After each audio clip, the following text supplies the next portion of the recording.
Right guys, welcome along to the Smith Machine Helms Row Advanced Exercise Technique Tutorial. Now, one of the big things about this exercise here is you want to ensure that when you are determining the incline level of this bench here, that is aligned with your height and your essentially torso length. So the big priority that I'm having is when I'm hinging over into a typical bent over rowing position where my torso is going to be somewhat stacked. I want to ensure that I am roughly mimicking the incline level of this bench here, in other words, the height of the peak of this bench, roughly with where I want to be. So in other words, you'll see me with my sternum position here, and it is roughly lined up with the incline of the bench. Whereas if I was to set this down too low, in other words, I was down here, I would be hinging over far too deep to find myself into that position. So typical kind of incline for most people, if you're on the shorter level, probably closer to 30 degrees. If you're slightly taller like myself at around 6'2", you're going to be looking at about a 45-degree incline.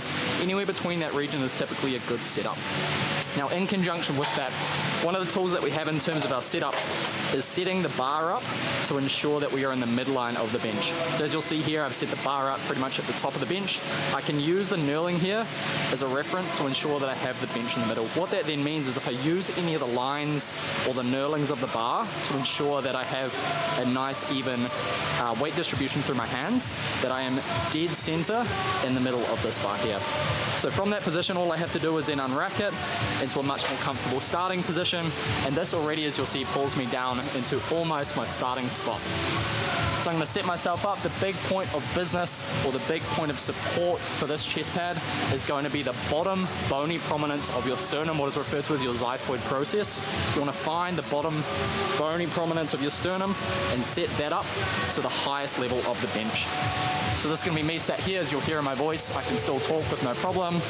Even with some weight coming on here, I can still talk with no problem. From this position, I'm going to shift my hips back so my hips are nice and high. I'm going to elongate and protract through my scapula. So in other words, I'm rounding my shoulders around my rib cage, and I'm going to try and lead with my elbow and my shoulders, trying to pinch my shoulder blades in together at the top.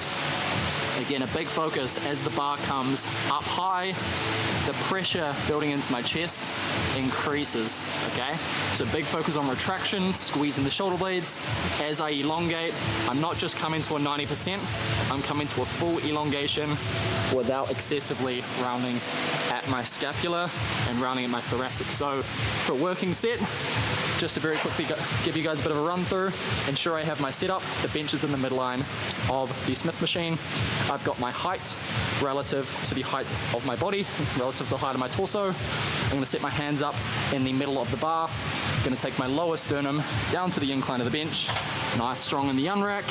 Big focus on scapular retraction on the concentric and scapular protraction at the eccentric. And that is the Smith machine's Helms Row.